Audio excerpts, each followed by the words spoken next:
I'm Iris Scott, 32, a freelance journalist who never thought a Christmas party could unravel my life.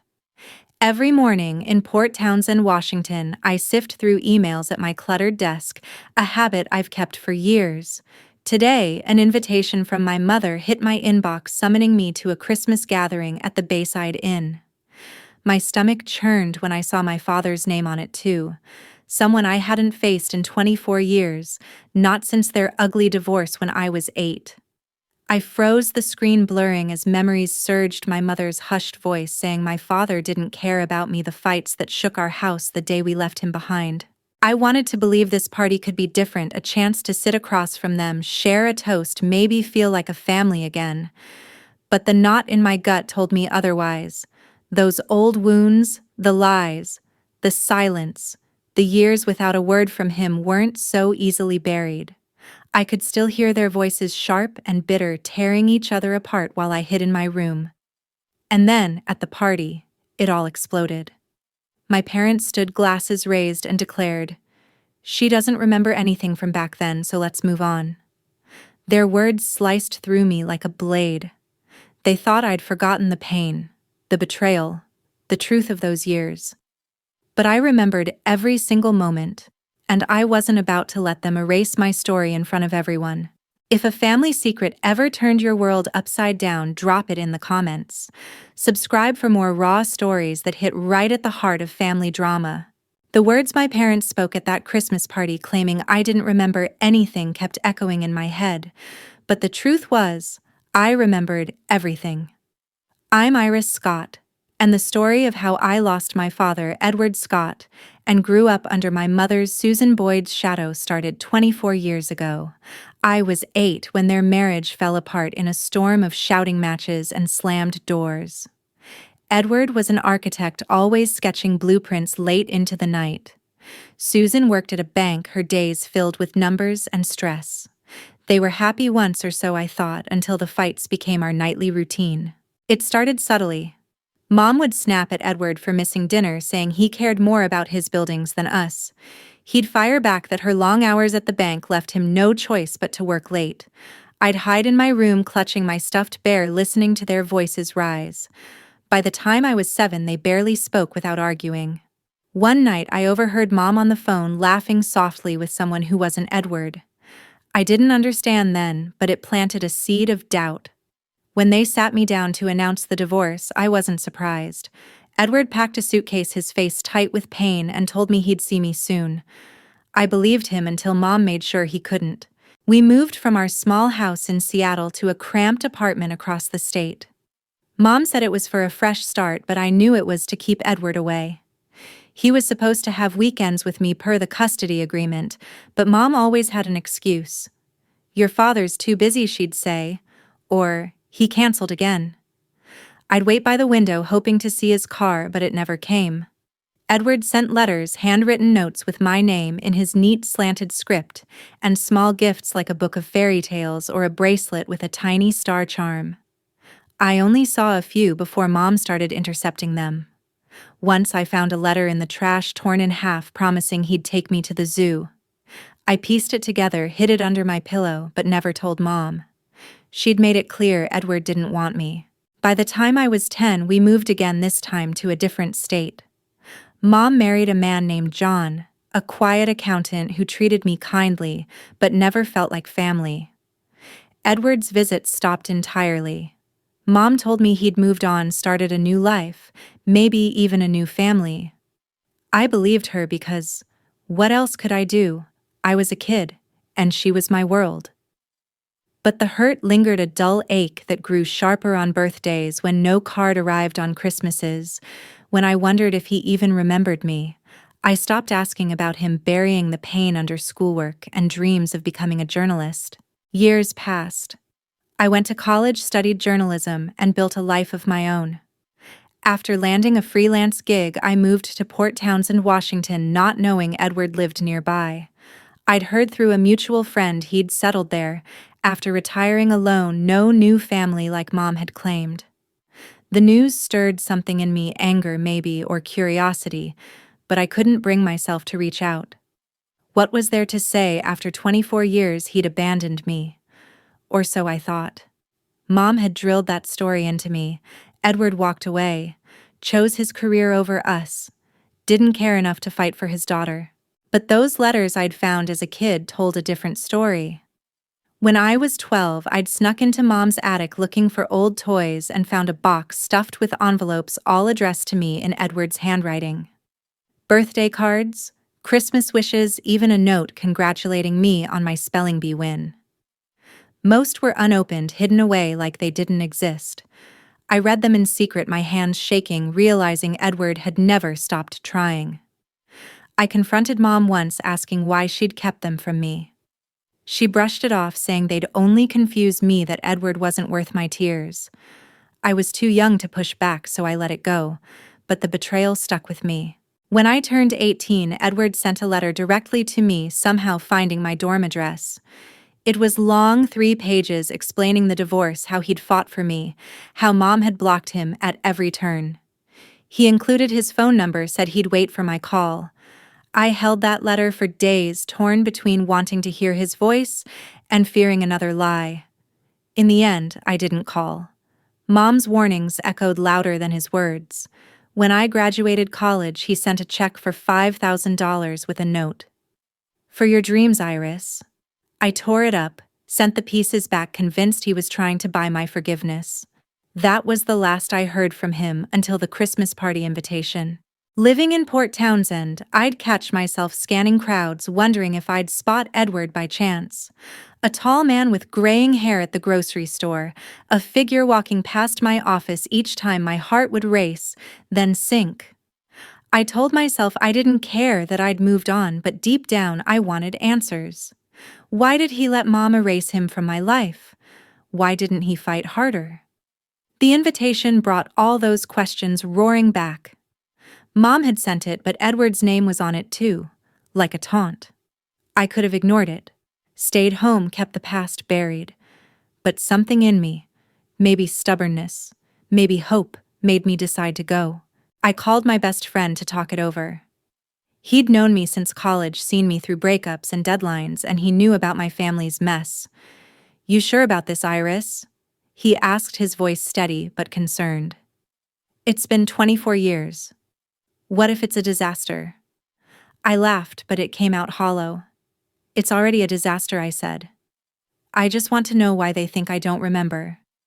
He sighed, told me to be careful, and I promised I would. But as I hung up, I knew careful wasn't an option. That party was going to force me to face the truth, whether I was ready or not. The night before, I couldn't sleep. I kept replaying those childhood memories, Edward reading me bedtime stories, his laugh when I drew on his blueprints, the way he'd hug me tight before leaving for work. Then I'd see Mom's face, cold and certain, telling me he was gone for good. I wondered what they'd say at the party, if they'd pretend everything was fine, or if they'd finally admit the lies. Either way, I wasn't the scared little girl anymore. I was Iris Scott, and I was done letting them control my story. I couldn't shake the weight of my decision to attend that Christmas party, knowing both Edward and Mom would be there, staring me down across a table decked with holiday cheer. I'm Iris Scott, and after 24 years of silence, the thought of facing them together churned my stomach. The invitation sat on my desk, a simple email that felt like a ticking bomb. Part of me wanted to delete it, stay home, and let the past stay buried. But another part, the part that remembered every lie, every hidden letter, pushed me to go. I needed to know why they thought I'd forgotten it all, why they'd try to erase my memories in front of everyone. I spent the week before the party wrestling with myself. Should I walk into that room, smile politely, and pretend we were a normal family? Or should I brace for a fight, knowing Edward and Mom could drag me back into their old battles? I'd spent years building a life without them, freelancing as a journalist, chasing stories that let me uncover truths others tried to hide. But this truth, my own family's mess, was one I'd avoided too long. I couldn't run from it anymore. If they wanted to play happy family at the Bayside Inn, I'd show up, but not as the quiet kid they remembered. I was ready to face whatever they threw at me. I decided to bring a gift, something to break the ice, or maybe remind them I wasn't invisible. I dug through my closet and found an old photo album, one I'd kept since college. It held pictures from before the divorce, me as a toddler on Edward's shoulders, Mom laughing at a picnic, the three of us at a county fair. I dusted it off, added a recent photo of myself at a press conference, and wrapped it in silver paper with a red ribbon. It wasn't fancy, but it was honest, a piece of our history they couldn't deny. I figured they'd either accept it or toss it aside, but either way, I'd know where I stood. The day before the party, I called my best friend David Ross to talk it through. David had been my rock since journalism school, always ready with a blunt opinion or a bad joke to lighten the mood. I paced my apartment, phone pressed to my ear, spilling my fears. "David, what if they act like nothing happened?" I asked, my voice tight. "What if Edward just sits there silent and Mom tries to control the whole night?" David didn't sugarcoat it. "Iris, you know it's gonna be messy. You haven't seen your dad in over 2 decades. And your mom? She's not exactly the let's talk it out type. You sure you want to do this?" I sighed, sinking onto my couch. "I don't have a choice. They said I don't remember anything, like I'm some blank slate. I can't let that slide." David paused, then said, "Just don't let them get under your skin. You're stronger than that." His words steadied me, but the doubt lingered. I'd spent years wondering what Edward would say if I saw him again, whether he'd apologize or just stare through me like I was a stranger. And Mom, would she admit to hiding those letters, or would she double down on her story that Edward walked away? I spent that night preparing not just the gift but myself. I rehearsed what I might say if things got tense. "Mr. Scott, why didn't you fight harder to see me?" I practiced in front of my mirror, imagining Edward's face. Then, "Mom, why did you lie about his letters?" The words felt heavy, like stones I'd carried too long. I didn't expect answers, but I needed to ask, to put my truth on the table. I wrote a short note to go with the album. Nothing dramatic, just, "This is who we were. I haven't forgotten." I tucked it inside, sealed the wrapping, and set it by the door. The morning of the party, I woke up early, my nerves jangling like Christmas bells.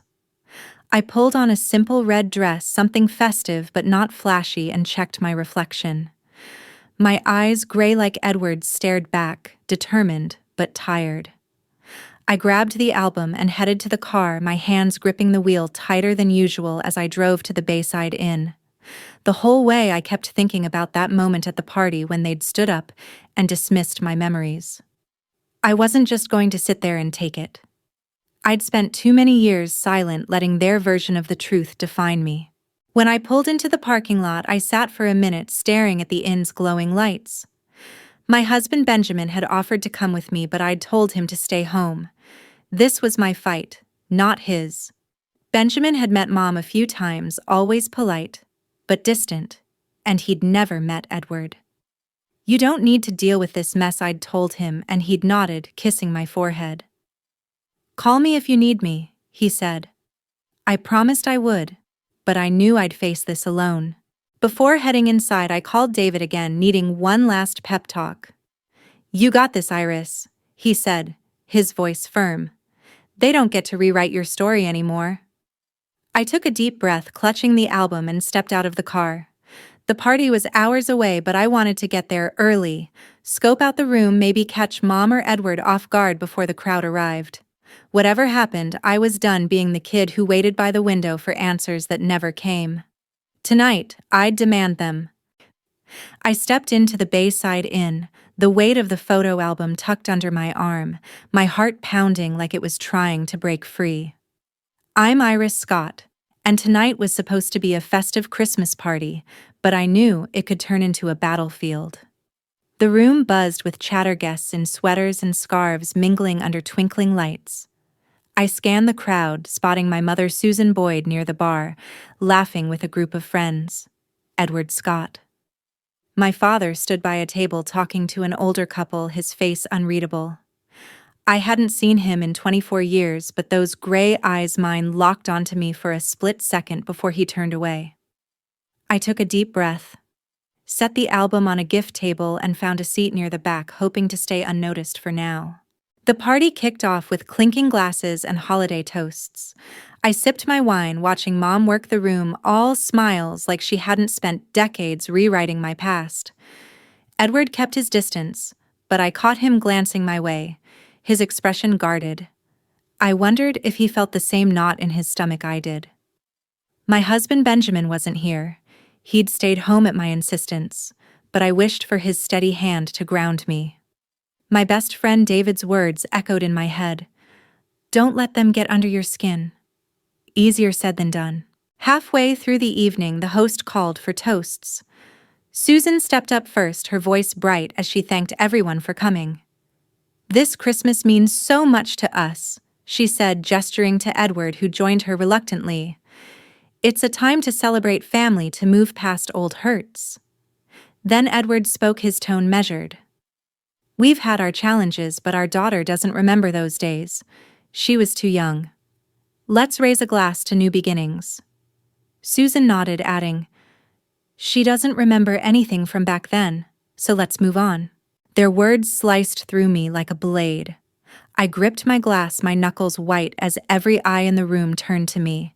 They were erasing my memories, dismissing my pain right in front of everyone. I couldn't stay silent.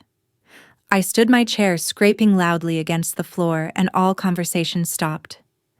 That's not true, I said, my voice steady despite the shaking inside. I remember everything, Mom. Mr. Scott. I was 8, not a baby. I remember the fights, the nights you thought I was asleep. I remember you, Mom, telling me he didn't want me. And I remember the letters you hid. The room went dead quiet. Susan's smile froze, her eyes narrowing. Edward shifted, his face pale, but he didn't speak. I took a step forward, my voice rising. You moved us away. Mom told me he abandoned us. But I found his letters, dozens of them, torn up or unopened, stuffed in a box in your attic. Birthday cards, Christmas wishes, notes begging to see me. You kept them from me, made me believe he didn't care. I turned to Edward. And you, Mr. Scott, you let her. You stopped showing up. You let her write you out of my life. Susan's face twisted with anger. Iris, stop this right now, she hissed, stepping toward me. You're making a scene, embarrassing us. I didn't back down. No, Mom, you don't get to control this anymore. I was a kid caught in your war, but I'm not that kid now. I deserve the truth, and so does everyone here. A woman I recognized as Nancy Fox, a friend of Mom's, gasped softly, her hand over her mouth. Other guests shifted uncomfortably, some whispering, others staring wide-eyed. Edward finally spoke, his voice low. Iris, you don't understand. It wasn't that simple. I cut him off. Don't tell me what I understand, Mr. Scott. I was there. I waited for you every weekend, sat by the window hoping you'd show up. But you didn't. And Mom made sure I thought it was your choice. I pulled the photo album from the gift table, holding it up. This is what I brought tonight, pictures of us before you both decided to erase me from your story. I haven't forgotten a single moment. Susan lunged for the album, but I held it out of reach. Enough, Iris, she snapped. You're twisting everything. We did what was best for you. I laughed, a sharp, bitter sound. Best for me? You lied to me for 24 years. You hid his letters, told me he didn't care. And now you stand here in front of all these people saying, I don't remember. I remember every lie, every tear, every time I wondered why my father didn't love me. The guests were frozen, some looking away, others riveted. Nancy stepped forward, her voice hesitant. Susan, is this true? Did you hide his letters? Susan's face flushed red, but she didn't answer. Edward looked down, his hands clenched. I felt a surge of adrenaline, my heart racing. I'd spent my life swallowing their version of the truth, but not anymore. I found those letters when I was 12, I continued, my voice shaking now. I read them in secret, pieced together the ones you tore up, Mom. He wrote to me every month, begging for a chance to be my father. And you, Mr. Scott, you gave up when she made it hard. You both chose yourselves over me." Susan's voice was ice cold. "You were better off without him, Iris. He wasn't the father you think he was." I shook my head, tears stinging my eyes but refusing to fall. "That wasn't your call to make. You stole my chance to know him, to decide for myself. And now you stand here acting like I'm too stupid to remember my own life." Edward reached out his hand, trembling. "Iris, I tried. I swear I did." But his words felt hollow, too little, too late. The host tried to intervene, suggesting we take it outside, but I wasn't done. I turned to the crowd, my voice clear. "I came here hoping for honesty, maybe even a family. But instead, you both tried to erase my past, to make me feel like I don't know my own story. I know it better than either of you." I set the album on the table, my hands shaking. "You can keep this or burn it for all I care. But you don't get to tell me what I remember." I turned to leave the room, still silent, but Susan grabbed my arm. "Iris, you're ruining everything," she whispered, her eyes blazing. I pulled free, meeting her gaze. "You ruined it a long time ago, Mom." Edward stood frozen, his mouth half open. No words coming out. Nancy and a few others watched, their faces a mix of shock and pity. I walked toward the door, my chest tight, knowing I'd just burned a bridge I might never cross again. But as I stepped into the cool night air, I felt something else, a flicker of freedom. I'd spoken my truth, and no one could take that away. The night air still stung my face as I sat in my car outside the Bayside Inn, the echo of my own voice calling out Mom and Edward in front of everyone ringing in my ears. I'm Iris Scott, and walking away from that Christmas party felt like shedding a weight I'd carried for 24 years, but it also left me raw, exposed. I'd spoken my truth, but now I needed answers, not just accusations. 2 days later, I got a call from Edward.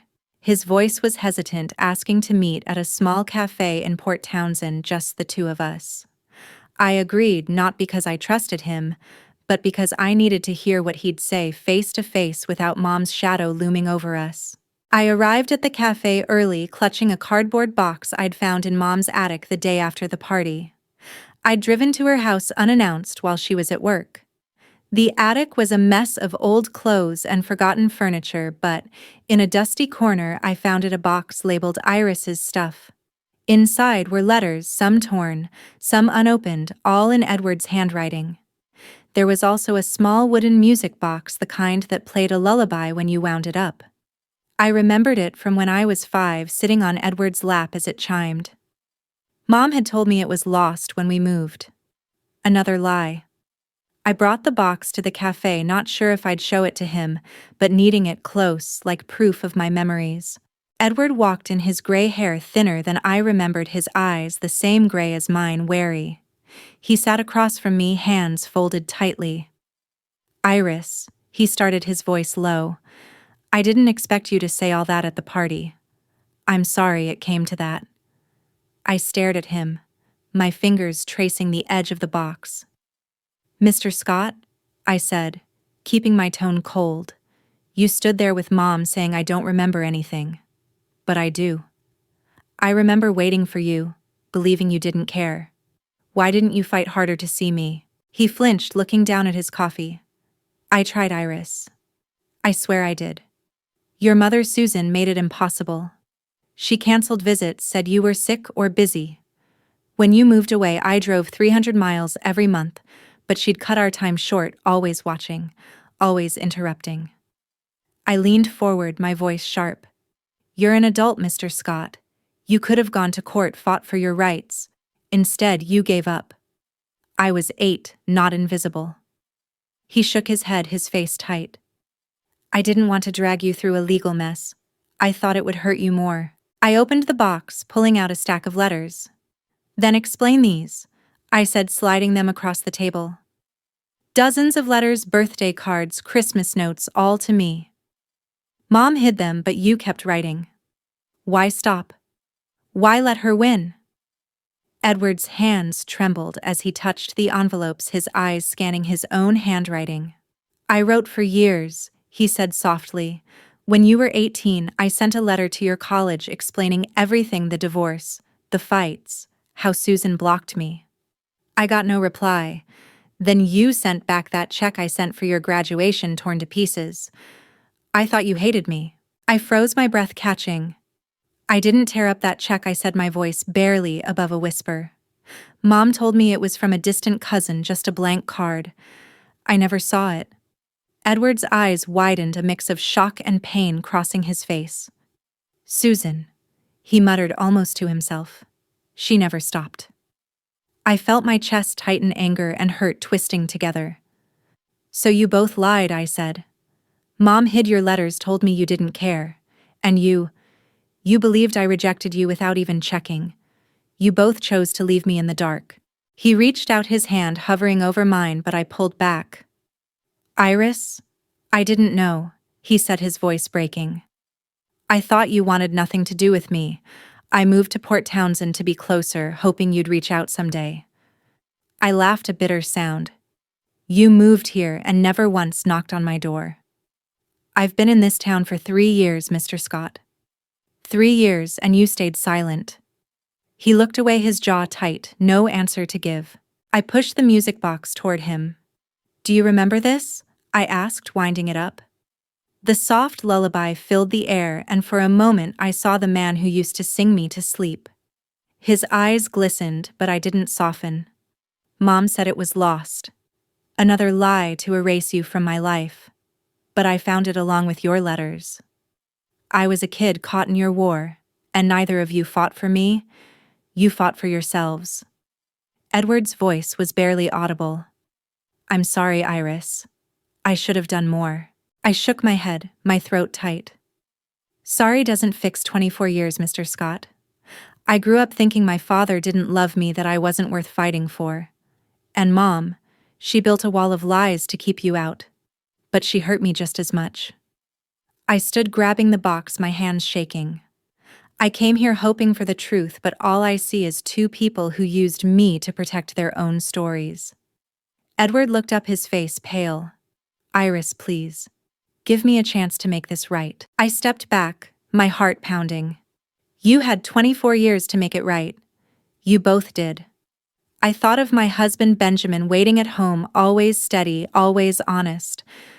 I thought of David, my best friend, who'd told me to guard my heart. They were my family now, not these 2 strangers who'd shaped my pain. I walked out of the cafe, the music box's lullaby fading behind me. The truth was out, but it didn't feel like freedom, not yet. It felt like a wound, raw and open, and I wasn't sure if I'd ever heal. Walking away from that cafe, leaving Edward and his half-hearted apologies behind, I felt the weight of 24 years pressing down on me. I'm Iris Scott, and the truth I'd uncovered about Edward's letters, Susan's lies, and their shared refusal to own up to my pain didn't bring the peace I'd hoped for. It left me hollow, like I'd been fighting a war I didn't start, only to realize no one would win. I drove home that night, the music box from my childhood tucked in the passenger seat, its lullaby silent now. I didn't know what came next, but one thing was clear: I couldn't keep carrying their baggage. I had to let go. The days after that meeting were a blur. I sat at my desk staring at my laptop trying to write an article, but my thoughts kept drifting back to Edward's trembling hands, Susan's silence when I'd called her out at the party. I called my husband Benjamin and told him everything, every word, every tear, every lie I'd uncovered. You did what you needed to do, Benjamin said, his voice steady over the phone. You spoke your truth, Iris. That's enough. I wanted to believe him, but the ache in my chest wouldn't fade. I'd spent my life building walls to protect myself from their drama, and now those walls were crumbling. I thought about calling David, my best friend, to hash it out again, but I didn't. David had warned me to guard my heart, and he was right. I'd given Edward and Susan too many chances to hurt me, too many years of hoping they'd see me as more than a pawn in their old battles. I went back to Susan's house a week later, not to talk, but to return the photo album I'd left at the party. She wasn't home, so I left it on her porch with a note. This belongs to you. I don't need it anymore. I didn't sign it. There was nothing left to say. Edward sent me a letter a few days later, the first in years. It was short, written in his familiar slanted script, asking to meet again, promising to explain more. I held it over my kitchen sink, tempted to burn it, but instead I tucked it into the box with the others. I didn't reply. Susan called once, her voice sharp, accusing me of ruining her Christmas, of twisting the past to make her the villain. You were better off without him, Iris, she said, her tone cold. You don't know what it was like. I cut her off. I know what it was like for me, Susan, I said, using her name instead of Mom for the first time. That's enough. I hung up my hands, shaking, and blocked her number. That was the moment I knew I was done. I couldn't keep chasing their apologies, their versions of the truth. Edward and Susan had spent 24 years shaping a story where I was just a kid who didn't remember a kid they could mold to fit their narrative. But I wasn't that kid anymore. I was a woman who'd built a life, my journalism career, my marriage to Benjamin, my friendships with people like David who saw me for who I was, not who they wanted me to be. I didn't need their validation to move forward. I needed to protect myself, to draw a line they couldn't cross. I sat down with Benjamin that night, the music box on the table between us. I'm not talking to them anymore. I told him, my voice steady. Not Edward. Not Susan. They've had their chances. Benjamin nodded, his hand covering mine. You're doing what's right for you, he said. That's what matters. I felt a weight lift. Not because the pain was gone, but because I was choosing to let it go. I packed the music box and letters into a storage bin, pushed it to the back of my closet, and locked the door on that part of my life. Looking back, I realized the truth wasn't just about Edward's letters or Susan's lies. It was about me, how I'd let their stories define me for too long. I'd spent years wondering why I wasn't enough, why they didn't fight for me. But the truth set me free, not because it fixed our family, but because it showed me I didn't need them to be whole. I had Benjamin, David, my work, my own strength. That was my family, now the one I chose, not the one I was born into. This journey taught me something I'll carry forever. The truth can hurt, but it also shows you who's worth keeping in your life. Sometimes cutting off toxic ties, even family, is the only way to protect your heart. I hope my story reminds you to face your own truths, to set boundaries when you need to. Don't let anyone tell you your memories don't matter. Thank you for listening to my story. If you've ever faced a family secret that changed everything, share it in the comments below. And don't forget to subscribe for more stories that hit close to home.